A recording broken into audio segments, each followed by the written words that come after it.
As always, this detailed review is brought to you by BrainyBuyer.com. Shop smarter. Be a brainy buyer.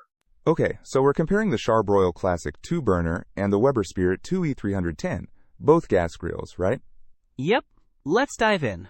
Right off the bat, the Charbroil is significantly cheaper, like around $139 compared to the Weber's $569. That's a big difference. Huge. But what about cooking space? I like to grill for a crowd sometimes. The Weber wins there. It's got 529 square inches versus the Charbroil's 280. So more burgers at once with the Weber. It also has 3 burners, compared to Charbroil's 2. Okay, so bigger is better for some things.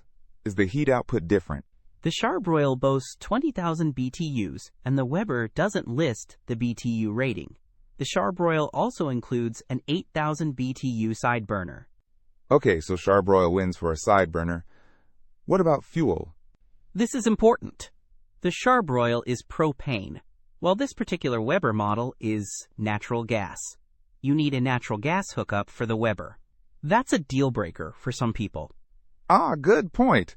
I prefer propane, so that's something to note. What about build quality? I want something that will last. Weber generally has a better reputation for long-term durability. The Weber has porcelain-enameled, cast-iron cooking grates, while the Charbroil has porcelain-coated wire grates. The Weber also has a 10-year warranty.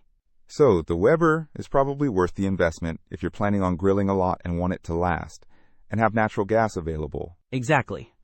The Charbroil is good for smaller spaces, occasional grilling, and saving money. It's also much lighter, 37.5 pounds versus Weber's. Well, it says 0.01 ounces, which is clearly wrong. It's heavier for sure.